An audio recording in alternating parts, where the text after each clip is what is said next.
Hi students, welcome to set portal. మనం ఈ వీడియోలో ఏపీఎస్సెట్ 2025 అప్లికేషన్ ఫామ్ ఎలా ఫిల్ చేయాలో స్టెప్ బై స్టెప్ నేను చేసి చూపిస్తాను. సో మీరు ఎక్కడ స్కిప్ చేయకుండా చూసినట్టయితే మీ అంతటి మీరు మీ అప్లికేషన్ ని ఎలాంటి కన్ఫ్యూజన్స్, డౌట్స్ లేకుండా ఈజీగా ఫిల్ చేసుకొని సబ్మిట్ చేసేయచ్చు. ఓకే, వీడియోలోకి వెళ్లే ముందు నాదొక స్మాల్ రిక్వెస్ట్. మేము చేసే కంటెంట్ మీకు హెల్ప్ఫుల్ గా అనిపిస్తే, మేము చేసే కంటెంట్ మీకు నచ్చినట్టయితే ఒక లైక్ ఇవ్వండి, అలాగే మీ ఫ్రెండ్స్ తో షేర్ చేయండి. సబ్స్క్రైబ్ చేయడం మాత్రం మర్చిపోవద్దు. ఎవరైతే రిజిస్ట్రేషన్ ఫామ్ ఫిల్ చేసేసి ఫీ పేమెంట్ చేసేసారో నెక్స్ట్ మీరు స్టెప్ 2 ఇక్కడ నుంచి ఫాలో అవ్వాలి. ఓకే, సో స్టెప్ 1 కోసం నేను ఆల్రెడీ సెపరేట్ వీడియో చేశాను. రిజిస్ట్రేషన్ ఎలా చేసుకొని ఫీ పేమెంట్ ఎలా పే చేయాలో నేను ఆల్రెడీ వీడియో చేశాను. మీరు ఆ వీడియో మిస్ అయినట్టయితే లింక్ డిస్క్రిప్షన్ ఇస్తున్నాను, చూడండి. సో స్టెప్ 1 కంప్లీట్ చేసేసిన వాళ్ళు మీరు ఇప్పుడు ఏం చేయాలి అంటే స్టెప్ 2 మీద ఈ బటన్ మీద ప్రెస్ చేస్తే, know your payment status button మీద ప్రెస్ చేసినట్టయితే మనకి పేజ్ ఈ విధంగా ఓపెన్ అవుతుంది. ఓకే, చూడండి, know your payment status for APSET 2025 అని ఓపెన్ అవుతుంది. సో ఇక్కడ మీరు ఏం చేస్తారంటే మీ డిప్లొమా పిన్ నెంబర్, మీ మొబైల్ నెంబర్, ఏ mobile number, primary mobile number, మీ ప్రైమరీ మొబైల్ నెంబర్ ఇక్కడ పెట్టి చెక్ పేమెంట్ స్టాటస్ మీద బటన్ మీద ప్రెస్ చేసినట్లయితే మీకు మీ పేమెంట్ స్టాటస్ ఓపెన్ అవుతుంది. ఓకే, సో మీ డిప్లొమా పిన్ నెంబర్, మీ మొబైల్ నెంబర్ పెట్టి మీ చెక్ పేమెంట్ స్టాటస్ ప్రెస్ చేస్తే మీ పేమెంట్ స్టాటస్ ఈ విధంగా డిస్ప్లే అవుతుంది. చూడండి, పేమెంట్ రెఫరెన్స్ ఐడి వస్తుంది. ఓకే, పేమెంట్ స్టాటస్ వస్తుంది. ఓకే, సో మీ పేమెంట్ స్టాటస్ సక్సెస్ అని రావాలి. ఎవరికైతే పేమెంట్ స్టాటస్ సక్సెస్ అని వస్తుందో వాళ్ళు మాత్రమే నెక్స్ట్ స్టెప్ కి వెళ్ళగలరు. ఇక్కడ ఒకవేళ మీ పేమెంట్ స్టాటస్ పెండింగ్ ఉన్నా, ఫెయిల్ ఉన్నా, నెక్స్ట్ నాట్ అవైలబుల్ అన్నా మీరు నెక్స్ట్ స్టెప్ కి వెళ్ళలేరు. ఓకే, సో ఒకవేళ పెండింగ్ ఉంటే వెయిట్ చేయండి, ఒక 1-2 days వెయిట్ చేయండి, మారచ్చు. ఫెయిల్డ్ ఉన్నా లేదా పేమెంట్ డీటెయిల్స్ నాట్ అవైలబుల్ అని వచ్చినా మీరు ఇంకొక పేమెంట్ చేయాలి. ఓకే, సో ఒకవేళ మీకు మనీ కట్ అయిపోయి ఉంటే ఫస్ట్ పేమెంట్ చేసినప్పుడు అది మీకు రిఫండ్ అవుతుంది, ఏం కంగారు పడక్కర్లేదు. ఇంకా ప్రాబ్లమ్స్ ఉంటే మీరు ఇక్కడ కాంటాక్ట్ అస్ అనే దాంట్లో కన్వీనర్ కి మీ పేమెంట్ డీటెయిల్స్ అన్ని పెట్టండి, సో వాళ్ళు హెల్ప్ చేస్తారు. నెక్స్ట్ ఎవరికైతే పేమెంట్ స్టేటస్ సక్సెస్ వచ్చిందో నెక్స్ట్ స్టెప్ వెళ్ళాలి. సో నెక్స్ట్ స్టెప్ ఏంటి చూడండి, fill application only after fee payment. Fee payment status success వచ్చిన వాళ్ళు మాత్రమే ఆన్లైన్ అప్లికేషన్ ఫిల్ చేయండి. ఓకే, సో ఇప్పుడు మీరు ఈసెట్ 2025 అప్లికేషన్ ఫిల్ చేయబోతున్నారు. సో దీని మీద ప్రెస్ చేసినట్లయితే ఈ బటన్ మీద సో మనకి అప్లికేషన్ ఫామ్ ఈ విధంగా ఓపెన్ అవుతుంది. First so application form open అవ్వాలంటే మీరు ఫస్ట్ డీటెయిల్స్ ఇవ్వాలి. ఇక్కడ మీ పేమెంట్ రెఫరెన్స్ ఐడి ఇక్కడ ఎంటర్ చేయాలి. ఓకే, పేమెంట్ సక్సెస్ వచ్చిన వాళ్ళకి మాత్రమే పేమెంట్ రెఫరెన్స్ ఐడి వస్తుంది. మీ పేమెంట్ రెఫరెన్స్ ఐడి ఇక్కడ ఎంటర్ చేయండి, మీ డిప్లొమా పిన్ నెంబర్ ఇక్కడ ఎంటర్ చేయండి, మీ mobile number, primary mobile number enter చేయండి, మీ డేట్ ఆఫ్ బర్త్ ఎంటర్ చేసి ప్రొసీడ్ టు ఫిల్ అప్లికేషన్ అని బటన్ మీద ప్రెస్ చేస్తే మీ అప్లికేషన్ ఇప్పుడు ఓపెన్ అయింది. చూసుకోండి, మళ్ళీ పేమెంట్ రెఫరెన్స్ ఐడి కరెక్ట్ గా సరిపోయిందా. ఇప్పుడు డేటా గ్లిచ్ అయ్యే ఛాన్సెస్ ఉంటాయి. సో అప్లికేషన్ ఫామ్ ఫిల్ చేసే ముందు మీరు చూసుకోవాల్సింది మళ్ళీ పేమెంట్ రెఫరెన్స్ ఐడి, మీ డిప్లొమా పిన్ నెంబర్, మీ మొబైల్ నెంబర్, మీ డేట్ ఆఫ్ బర్త్ కరెక్ట్ గా ఉందో చెక్ చేసుకొని మళ్ళీ ఇక్కడ మీ నేమ్, రిజిస్ట్రేషన్ ఫామ్ ఫిల్ చేసినప్పుడు నేమ్ ఇచ్చే కదా, ఆ name, me date of birth correct గా ఉందో లేదో చెక్ చేసుకోండి. ఈ డీటెయిల్స్ అన్ని కరెక్ట్ గా ఉంటే అప్పుడు మీ అప్లికేషన్ ఫామ్ ఫిల్ చేయండి. సో ఇక్కడ మీ father name as per SSC fill చేయాలి ఇక్కడ. ఓకే, నెక్స్ట్ మీ mother name as per SSC ఇక్కడ ఫిల్ చేయాలి. నెక్స్ట్ మీ డేట్ ఆఫ్ బర్త్ కరెక్ట్ గా ఉందో లేదో క్రాస్ చెక్ చేసుకోండి. ఇక్కడ మీ జెండర్ టిక్ మార్క్ చేయాలి. ఓకే, నెక్స్ట్ ఈ బాక్స్ లో మీ ఆధార్ కార్డ్ నెంబర్ ఇవ్వాలి, కంపల్సరీ ఇవ్వాలి. మీ ఆధార్ కార్డ్ నెంబర్ ఇక్కడ ఇవ్వాలి. నెక్స్ట్ మీకు రేషన్ కార్డు ఉంటే, మీకు వైట్ రేషన్ కార్డు ఉంటే మీ రేషన్ కార్డ్ నెంబర్ ఇక్కడ ఇచ్చేయండి. ఇక్కడ ఇచ్చేస్తే అది ఆటోమేటిక్ గా బ్యాక్ అండ్ వెరిఫికేషన్ అయిపోతుంది ఆటోమేటిక్ గా. ఓకే, ఇక్కడ చాలా వరకు ఆటోమేటిక్ బ్యాక్ అండ్ వెరిఫికేషన్స్ అయిపోతాయి. సో మీకు ప్రాబ్లం ఉండదు. నెక్స్ట్ చూడండి, యాన్యువల్ ఇన్కమ్ చాలా చాలా ఇంపార్టెంట్. మీకు ఫీ రియంబర్స్మెంట్ రావాలి అంటే మాత్రం ఇదిగోండి ఇక్కడ ప్రాపర్ గా మీరు పెట్టాలి. ఓకే, మీకు లాస్ట్ ఇయర్ మీ ఫాదర్ ఒక ఇన్కమ్ సర్టిఫికేట్ ప్రకారం వాళ్ళు ఏ విధంగా ఇచ్చారో దాన్ని బట్టి మీరు మీ ఫాదర్ ఇన్కమ్ బిలో 1 lakh వస్తుందా, 1 to 2.5 lakhs వస్తుందా, 2.5 to 8 lakhs వస్తుందా, అబోవ్ 8 lakhs వస్తుందా, మీరు టిక్ మార్క్ పెట్టుకోండి. దేని కింద వస్తుందో చూసుకోండి, ఇలా టిక్ మార్క్ పెట్టి సో మీ ఫాదర్ ఒక ఇన్కమ్ సర్టిఫికేట్ నెంబర్ ఇక్కడ పెట్టాల్సి ఉంటుంది. ఇన్కమ్ సర్టిఫికేట్ నెంబర్ ఇక్కడ ఎంటర్ చేయాలి. పాతదైనా పర్లేదు, అంటే లాస్ట్ ఇయర్, అంతేగాని ఒక 5 years 10 years బ్యాక్ కాదు, లాస్ట్ ఇయర్ మీరు ఎంటర్ చేయాలి. సో లాస్ట్ ఇయర్ మీరు ఇన్కమ్ సర్టిఫికేట్ ఎంటర్ చేసిన తర్వాత అది ఆటోమేటిక్ గా బ్యాంక్ అండ్ వెరిఫికేషన్ అయిపోతుంది. సో నెక్స్ట్ మీ కేటగిరీ ఇక్కడ ఆల్రెడీ రిజిస్ట్రేషన్ ఫామ్ లో ఇచ్చారు కదా, మీ కేటగిరీ కరెక్ట్ గా ఉందా లేదా ఇక్కడ చెక్ చేసుకోండి. సో ఇవి కంపల్సరీ క్రాస్ చెక్ చేసుకోవాలి, లేకపోతే మీకు సీట్ అలాట్మెంట్ లో మీకు రిజర్వేషన్స్ అప్లై అవుతాయి. సో అక్కడ మీరు ఇబ్బంది పడతారు. ఓకే, నెక్స్ట్ కేటగిరీ కరెక్ట్ గా చెక్ చేసుకున్న తర్వాత మీ క్యాస్ట్ సర్టిఫికేట్ నెంబర్ ఇక్కడ ఎంటర్ చేయాలి. మీ క్యాస్ట్ సర్టిఫికేట్ నెంబర్ ఎంత ఓల్డ్ అయినా పర్లేదు, 3-4 years బ్యాక్ అయినా ప్రాబ్లం లేదు, కానీ క్యాస్ట్ సర్టిఫికేట్ నెంబర్ మీరు ఇక్కడ ఎంటర్ చేస్తే ఆటోమేటిక్ గా బ్యాక్ అండ్ వెరిఫికేషన్ అయిపోతుంది. ఓకే, అది యాక్సెప్ట్ చేసేస్తే ఓకే, యాక్సెప్ట్ చేయకపోతే మాత్రం మీరు కొత్తది తీసుకోవాలి. ఓకే, సో నెక్స్ట్ దీని కంటిన్యూషన్ చూడండి, కేటగిరీ తర్వాత స్పెషల్ రిజర్వేషన్ కేటగిరీ ఓపెన్ అవుతుంది. సో ఇక్కడ మీకు ఏముంటే అది పెట్టుకోండి. మీకు ఎన్సీసీ ఏ సర్టిఫికేట్ ఉన్నా, బి సర్టిఫికేట్ ఉన్నా, సి సర్టిఫికేట్ ఉన్నా మీరు ఇక్కడ ఎన్సీసీ ఉన్నట్టు పెట్టుకోండి. కానీ ఇది ఇప్పుడు పెట్టేస్తారు, కానీ ఇవన్నీ మళ్ళీ క్రాస్ వెరిఫై అవుతాయి. మీరు ఫిజికల్ గా వెళ్ళాలి. ఈ స్పెషల్ రిజర్వేషన్ కేటగిరీస్ కి మాత్రం మీరు ఫిజికల్ వెరిఫికేషన్స్ ఉంటాయి చూసుకోండి. సో మీ క్యాప్ రిజర్వేషన్ ఉన్నా, క్యాప్ అంటే మీ ఫాదర్ ఆర్మీ నేవీలో వర్క్ చేస్తుంటే మీకు క్యాప్ రిజర్వేషన్స్ ఉంటాయి. So central armed person reservation అన్నమాట. మీకు స్పోర్ట్స్ అండ్ గేమ్స్ లో ఏమైనా సర్టిఫికేట్స్ ఉంటాయి, okay, winnowing certificates, high level certificates ఉండాలి, అంతేగాని పార్టిసిపేషన్ సర్టిఫికేట్స్ యాక్సెప్ట్ చేయరు. నెక్స్ట్ మీకు స్కౌట్స్ అండ్ గైడ్స్ సర్టిఫికేట్స్ ఉన్నా మీరు ఇవి చెక్ బాక్స్ లో టిక్ పెట్టండి. అండ్ డిజేబుల్ పర్సన్స్ ఎవరైనా ఫిజికల్ హ్యాండిక్యాప్ ఉంటే మీరు ఏ కేటగిరీలోకి వస్తారో దాన్ని బట్టి మీరు చెక్ చేసుకోండి. And minority and non minority status, Muslims minorities అవుతారు, మిగతా వాళ్ళందరూ నాన్ మైనారిటీస్ అవుతారు. సో నాన్ మైనారిటీ అని పెట్టుకోండి, ఓకే, ముస్లిమ్స్ అయితే మైనారిటీస్ అని పెట్టుకోండి. ఇక్కడ చాలా మంది మిస్టేక్స్ చేస్తున్నారు, కన్ఫ్యూజన్ ఏం అక్కర్లేదు. సో చాలా మంది మైనారిటీ కాకపోయినా మైనారిటీ అని పెట్టుకున్నారు, సో మళ్ళీ ఇబ్బంది పడతారు, నాన్ మైనారిటీ అని పెట్టుకోండి. Okay, next continuation. ఇక్కడ చూడండి, ఇక్కడ మీ అడ్రస్ ఇవ్వాల్సి వస్తుంది. మీ ప్రెసెంట్ అడ్రస్, మీ పర్మనెంట్ అడ్రస్ అని ఉంటుంది. సో ప్రెసెంట్ అడ్రస్ ఇచ్చేసిన తర్వాత అదే మీ పర్మనెంట్ అడ్రస్ అయితే ఇక్కడ టిక్ పెడితే ఆటోమేటిక్ గా ఇది ఫిల్ అయిపోతుంది. సో ఇక్కడ ఫిల్ చేయండి. మీ house number, village, street, mandal, next district, state, pin code పెడతారు. నెక్స్ట్ ఇక్కడ మీ ప్రైమరీ మొబైల్ నెంబర్ కరెక్ట్ గా ఇచ్చారో లేదో క్రాస్ చెక్ చేసుకోండి. ఓకే, సరిపోయింది, అంటే కరెక్ట్ గా ఎపియర్ అయిందో లేదు. మీ ఆల్టర్నేటివ్ మొబైల్ నెంబర్ కూడా ఇచ్చిండాలి కదా, అది కూడా ఇక్కడ ఎపియర్ అవుతుంది, క్రాస్ చెక్ చేసుకోండి.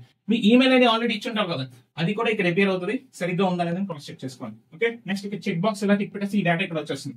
నెక్స్ట్ ఇక్కడ నుంచి చాలా ఇంపార్టెంట్, ఇక్కడ మీరు ఏంటంటే మీ క్వాలిఫైయింగ్ ఎగ్జామినేషన్ ఏంటి. మీరు డిప్లొమా స్టూడెంట్స్ అయితే డిప్లొమా టిక్ పెడతారు, మీ డిప్లొమా స్టూడెంట్స్ అయితే డిప్లొమా టిక్ పెడతారు, మీ బీఎస్సీ అయితే బీఎస్సీ టిక్ పెడతారు. డిప్లొమా వాళ్ళందరూ డిప్లొమా టిక్ పెట్టేసి మీరు ఇక్కడ చూడండి, ఇక్కడ డిప్లొమాలో మీరు ఏ కోర్స్ చేశారో పెట్టండి. మెకానికల్, ట్రిపుల్ ఈసీఆ, ఫార్మసీయా, ఇవన్నీ. సో ఇక్కడ మీరు సెలెక్ట్ చేసుకోవాలి. ఇక్కడ సెలెక్ట్ ఇలా చేసుకుంటే మీకు ఒక మెనూ ఓపెన్ అవుతుంది, అందులోంచి మీరు మీ బ్రాంచ్ సెలెక్ట్ చేసుకుంటారు. నెక్స్ట్ మీ హాల్ టికెట్ నెంబర్ ఇక్కడ ఎపీర్ అవుతుంది, అది కరెక్ట్ గా ఎపీర్ అయిందో లేదో చెక్ చేసుకోండి. Next year of appearing or passing of the qualifying examination. So ఈ ఇయర్ ఎపీర్ అవుతున్నారు కదా 2025 అని పెట్టండి. డిప్లొమా ఫైనల్ ఇయర్ అందరూ 2025 అని పెడతారు. ఆల్రెడీ రిలీవ్ అయిపోయిన స్టూడెంట్స్ ఎవరైతే ఉన్నారో ఎప్పుడు పాస్ అయ్యారో మీరు పాస్ అయిన ఇయర్ పెట్టాలి. Next medium of instruction at qualifying examination. So ఇది కూడా important. Next okay, so qualifying examination details fill అయిన తర్వాత నెక్స్ట్ మీరు SSC or equivalent 10th class details వస్తాయి. ఇక్కడ మీరు అర్బన్, రూరల్ అంటే విలేజ్ మారుమూల ప్రాంతాలు, అర్బన్ అంటే సిటీ కిందకి వస్తుంది. మీరు అది సెలెక్ట్ చేసుకొని next SSC hall ticket number ఇక్కడ పెట్టండి. మీరు ఏ మంత్ లో పాస్ అయ్యారు, ఏ ఇయర్ లో పాస్ అయ్యారో ఇక్కడ ఎంటర్ చేయండి. Okay, next place of study, ఇది కంపల్సరీ చాలా ఇంపార్టెంట్. మీ ప్లేస్ ఆఫ్ స్టడీ అనేది ఇంపార్టెంట్. మీ place of study will decide your local status. మీ లోకల్ స్టేటస్ ఈ ప్లేస్ ఆఫ్ స్టడీ డిసైడ్ చేస్తుంది. మీ place of study class 7 to diploma 3rd year important అండి. Okay, class 7, class 8, class 9, class 10, diploma 1st year, diploma 2nd year, diploma 3rd year, మీరు ఎక్కడ చదివారో అన్ని పెట్టాలి. అంటే ఏరియాస్ పెట్టాలి. ఓకే, మీరు ఏ ఏరియాలో చదివారో పెట్టాలి. తర్వాత ఆ ప్లేస్ పెట్టాలి. ఇక్కడ ప్లేసెస్ అన్ని ఫిల్ చేసుకుంటూ రావాలి. తర్వాత ఆ school name, institute name fill చేసుకుంటూ రావాలి. ఒకే స్కూల్లో చదివారు అనుకోండి, క్లాస్ 7 to క్లాస్ 10, ఆ డీటెయిల్స్ స్కూల్ నేమ్ పెట్టేస్తారు. డిప్లొమా ఒకే కాలేజ్ లో చదివారు అనుకోండి, కొంతమంది డిప్లొమా ఫస్ట్ ఒక కాలేజ్ లో చదువుతారు, 2nd ఇయర్ 3rd ఇయర్ ఒక కాలేజ్ లో చదువుతారు, అండ్ కొంతమంది అది కూడా వేరీ అవుతారు. సో డిప్లొమా ఏ కాలేజ్ లో చదివారు ఇక్కడ పెట్టండి, ఈ 3 ఏరియాలో. ఓకే, తర్వాత ఫస్ట్ అపియరెన్స్ అంటే ఎగ్జామ్. ఇక్కడ చాలా మంది డౌట్ పడుతూ ఉంటారు. సో చూడండి, ఫస్ట్ అపియరెన్స్ అంటే మీ 10th క్లాస్ 2000 లో అపియర్ అయ్యారు అనుకోండి, అంటే ఆ ఇయర్ రాశారు, ఆ ఇయర్ పాస్ అవుతారు కదా. సో ఇక్కడ ఆ విధంగా పెట్టుకోండి, మీకు కన్ఫ్యూజన్ ఏమీ లేదు.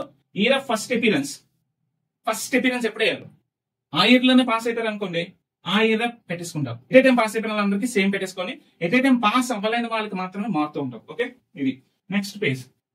సో చూడండి, తర్వాత మీ లోకల్ ఏరియా. ఓకే, ఈ లోకల్ ఏరియా మీరు ఇక్కడ ఏం చేయలేరు. ఇది ఇక్కడ ఆల్రెడీ నేను మీ డీటెయిల్స్ ఫిల్ చేస్తారు కదా, ఇక్కడ ఈ ప్లేస్, ఇన్స్టిట్యూట్ నేమ్, ఈ డీటెయిల్స్ మీరు ఫిల్ చేస్తారు కదా, ఈ డీటెయిల్స్ ఫిల్ చేసిన దాన్ని బట్టి ఆటోమేటిక్ గా మీకు లోకల్ ఏరియా సిస్టమ్ జనరేట్ చేస్తుంది. మీరు ఏ యూర్ రీజనా, మీరు ఎస్వియూ రీజనా, మీరు నాన్ లోకల్ అనేది డిసైడ్ చేస్తుంది. Okay, next details of the common entrance test. ఇది చాలా ఇంపార్టెంట్, చూసుకోండి. మీరు choose the ECET exam paper for entrance test. Okay, మీరు పేపర్ చూస్ చేసుకోవాల్సి వస్తుంది. సపోజ్ నేను మెకానికల్ అనుకోండి, నాకు ఇక్కడ మెకానికల్ అని ఎంటర్ అవుతుంది, నేను ఈ మెకానికల్ టిక్ పెట్టుకుంటాను. ఓకే, చూసుకోండి, మెకానికల్ అని టిక్ పెట్టుకుంటాను. మీరు కొంతమంది ఉన్నారు ఏఎంఎల్ చేస్తున్నారు, artificial intelligence and machine learning.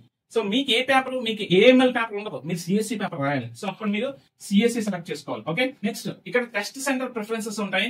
Me test centre preferences ఇక్కడ మీకు ఇక్కడ ఇచ్చుకోండి.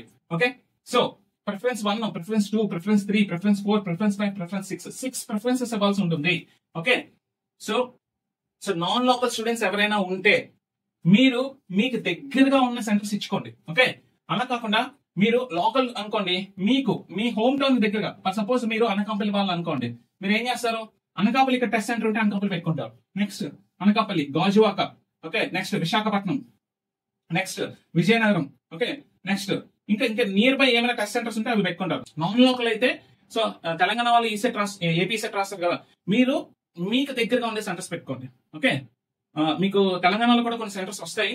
ఇక్కడ అప్లికేషన్ ఫామ్ ఓపెన్ అయిన తర్వాత తెలుస్తుంది, ఇది ఓపెన్ చేస్తే మీకు ఐడియా వస్తుంది, రైట్. సో నెక్స్ట్ ఇక్కడ ఏం చేస్తారంటే మీ ఫోటో చూసుకోండి, ఇక్కడ చాలా important, me photo and signature. Okay, JPG లేదా జేపీఈజీ ఫార్మాట్ లోనే ఉండాలి. ఫోటో అండ్ సిగ్నేచర్ కూడా జేపీజీ లేదా జేపీఈజీ ఫార్మాట్ లోనే ఉండాలి. నెక్స్ట్ ఫోటో అయితే మీకు ఇక్కడ ఫోటో సైజ్ ఎంత ఉండాలో ఇచ్చాడు, అండ్ ఇక్కడ అలాగే మీ సైన్ సైజ్ ఎంత ఉండాలో కూడా ఇచ్చారు. సో ఈ సైజెస్ ప్రకారం చూడండి, ఫోటో అయితే 50 KB అండ్ సిగ్నేచర్ అయితే 30 KB అయితే ఉండాలి మినిమం. ఓకే, సో మీరు కంపల్సరీ ఇవి ఫాలో అవుతూనే మీరు ఇక్కడ అప్లోడ్ చేయాల్సి ఉంటుంది, రైట్. లేటెస్ట్ ఫోటో అప్లోడ్ చేయండి, సిగ్నేచర్ కూడా లేటెస్ట్ అప్లోడ్ చేయండి, సైన్ పెట్టేసి. ఓకే, నెక్స్ట్ ఇక్కడ ఫైనలీ ఇవన్నీ ఫిల్ చేసేసిన తర్వాత ఇక్కడ ఈ చెక్ బాక్స్ టిక్ పెడతారు. ఓకే, సో నేను అన్ని డీటెయిల్స్ ట్రూ గా పర్ఫెక్ట్ గా కరెక్ట్ గా ఇచ్చాను. తర్వాత ఇన్ ఫ్యూచర్ లో వెరిఫికేషన్ లో ఏమైనా తప్పని తేలితే నా అడ్మిషన్ క్యాన్సిల్ అవుతుంది అని మీరు కన్ఫర్మేషన్ ఇచ్చినట్టు. ఓకే, లేదా అడ్మిషన్ క్యాన్సిల్ చేయకపోయినా మీరు జనరల్ కేటగిరీ, మీ రిజర్వేషన్స్ అన్ని క్యాన్సిల్ అయిపోయి అప్పుడు మీరు జనరల్ కేటగిరీలోకి వస్తారు అని డేటా ఉంటుంది ఇక్కడ. ఓకే, సో ఇవన్నీ ఫిల్ చేసేసి చెక్ బాక్స్ టిక్ పెట్టేసి సేవ్ కొట్టండి. సబ్మిట్ కాదు, సేవ్ కొట్టాలి ఫస్ట్. సేవ్ కొడితే మీ అప్లికేషన్ లో మీరు ఎంటర్ చేసిన డేటా అంతా సేవ్ అవుతుంది. సేవ్ అయింది కదా, సేవ్ అయిన తర్వాత అప్పుడు మీరు ఏం చేస్తారంటే ప్రివ్యూ బటన్ కొడతారు. ఫస్ట్ సేవ్ కొట్టండి, సేవ్ కొడితే సేవ్ అయిపోతుంది. సేవ్ కొట్టిన తర్వాత సేవ్ అవ్వలేదు అనుకోండి, మీకు ఎక్కడో దగ్గర అదేంటంటే రెడ్ బాక్స్ లో చూపిస్తుంది. అంటే మీరు ఇక్కడ ఫిల్ చేసిన ఏదో ఒక ఇన్ఫర్మేషన్ కరెక్ట్ గా ఇవ్వలేదు అనుకోండి, మీకు అక్కడ ఇలా రెడ్ బాక్స్ చూపిస్తుంది అనమాట. ఇక్కడ ఇన్ఫర్మేషన్ కరెక్ట్ గా ఇవ్వలేదు, లేదా ఇక్కడ ఇన్ఫర్మేషన్ కరెక్ట్ గా ఇవ్వలేదు ఇలా రెడ్ బాక్స్ చూపిస్తుంది. అక్కడ మళ్ళీ మీరు రీ ఎంటర్ చేస్తారు డేటా. ఓకే, మళ్ళీ బ్యాక్ వచ్చేసి మళ్ళీ సేవ్ కొడితే సేవ్ అయిపోతుంది. ఇక్కడ పాపప్ మెనూ వస్తుంది, యువర్ అప్లికేషన్ సేవ్డ్ అని వస్తుంది. వచ్చిన తర్వాత ప్రివ్యూ కొడతారు. ప్రివ్యూ కొడితే ప్రివ్యూ అండ్ సబ్మిట్ అని ఒకటే బటన్. ప్రివ్యూ కొడితే యూఆర్ గోయింగ్ ఫర్ ప్రివ్యూ అని ఇస్తారు. ఓకే, ప్రివ్యూ అని ఇచ్చిన తర్వాత మీకు ప్రివ్యూ కనిపిస్తుంది, కంప్లీట్ అప్లికేషన్ ప్రివ్యూ వస్తుంది. అంటే ప్రింట్ చేయబోయే ముందు ఎలా వస్తుంది ప్రివ్యూ, అది వస్తుంది. సో మళ్ళీ ఒకసారి క్రాస్ చెక్ చేసుకోండి, మొత్తం డీటెయిల్స్ అన్ని క్రాస్ చెక్ చేసుకోండి కంప్లీట్ గా. ఎందుకంటే ఇక్కడ నుంచి మొత్తం డీటెయిల్స్ ఇచ్చిన డీటెయిల్స్ అన్ని క్రాస్ చెక్ చేసుకొని ఫైనల్ గా అంతా ఓకే అనుకుంటే అప్పుడు మళ్ళీ సబ్మిట్ ఉంటుంది. సబ్మిట్ అని కొడితే మీ అప్లికేషన్ సబ్మిట్ చేసేయమంటారా అని మళ్ళీ అడుగుతుంది. ప్రాపప్ మెనూ ఓపెన్ అయ్యి అడుగుతుంది. అప్పుడు ఫైనల్ గా మీరు అప్పుడు సబ్మిట్ చేస్తే ఎస్ అనుకుంటే అప్పుడు సబ్మిట్ అవుతుంది. ఓకే, వెంటనే ప్రివ్యూ అని కొట్టగానే సబ్మిట్ అని కొట్టగానే సబ్మిట్ అవుతుంది. ఫస్ట్ ప్రివ్యూ చూపిస్తుంది, ఆ తర్వాత సబ్మిట్ అవుతుంది. ఓకే, చూసుకోండి సబ్మిట్ అయ్యిందా, ఇంకా అది ఫైనల్. ఓకే, సో కరెక్షన్స్ కి మళ్ళీ డేట్ ఇస్తారు, ఏం కరెక్షన్ చేసుకోవచ్చు ఏం కరెక్షన్ చేసుకోలేమన్నది ఒక క్లారిటీ వస్తుంది. అది పెద్ద ప్రాసెస్ అదంతా నేను మళ్ళీ ఎక్స్ప్లెయిన్ చేస్తాను. సో ఈ విధంగా మనం ఆన్లైన్ అప్లికేషన్ అయితే సబ్మిషన్ అయిపోతుంది. ఓకే, సబ్మిట్ అయిపోయిన తర్వాత మీరు ఏం చేస్తారంటే last step 4 print application form మీద ప్రెస్ చేయండి. ఇదేంటి, అప్లికేషన్ ఫామ్ ఫిల్ చేసేసిన తర్వాత స్టెప్ 4 ప్రెస్ చేయాలి. ఎప్పుడైతే ఇలా ప్రెస్ చేశారో చూడండి, మీకు మళ్ళీ ఈ వెబ్ పేజ్ లో ఓపెన్ అవుతుంది. మీ పేమెంట్ రెఫరెన్స్ ఐడి, మీ రిజిస్ట్రేషన్ నెంబర్. ఓకే, మీ రిజిస్ట్రేషన్ నెంబర్ వస్తుంది. మీ రిజిస్ట్రేషన్ నెంబర్, మీ డిప్లొమా పిన్ నెంబర్, ఓకే, మీ మొబైల్ నెంబర్, మీ డేట్ ఆఫ్ బర్త్. ఓకే, మీరు అప్లికేషన్ సబ్మిట్ చేసేసారు కదా, మీరు అప్లికేషన్ ఇక్కడ ఇదిగోండి, మీరు అప్లికేషన్ సబ్మిట్ చేస్తారు కదా, మీరు అప్లికేషన్ సబ్మిట్ చేసేసిన తర్వాత మీకు ఒక రిజిస్ట్రేషన్ నెంబర్ జనరేట్ అవుతుంది. ఓకే, ఆ రిజిస్ట్రేషన్ నెంబర్ నోట్ చేసుకోండి. ఓకే, సో ఇప్పుడు ఇక్కడ reference ID, registration number important.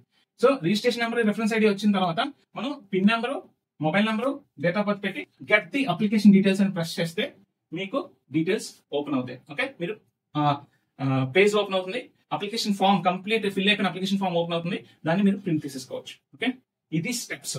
Okay, online application form fill చేయడానికి మీరు ఫాలో అవ్వాల్సిన స్టెప్స్ ఇవి. క్లియర్?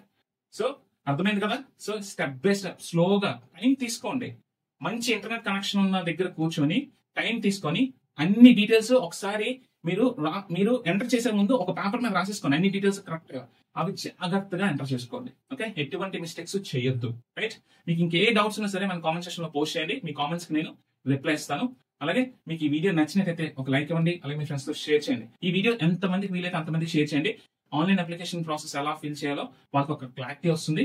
ఓకే, మా ఛానల్ ఇంకెవరైనా సబ్స్క్రైబ్ చేసుకోకపోతే మాత్రం please subscribe to our channel. Okay, next వీడియోలో ఇంకొక ఇంపార్టెంట్ ఇన్ఫర్మేషన్ తో మీ ముందుకు వస్తాను. Stay tuned to ECET portal. Thank you.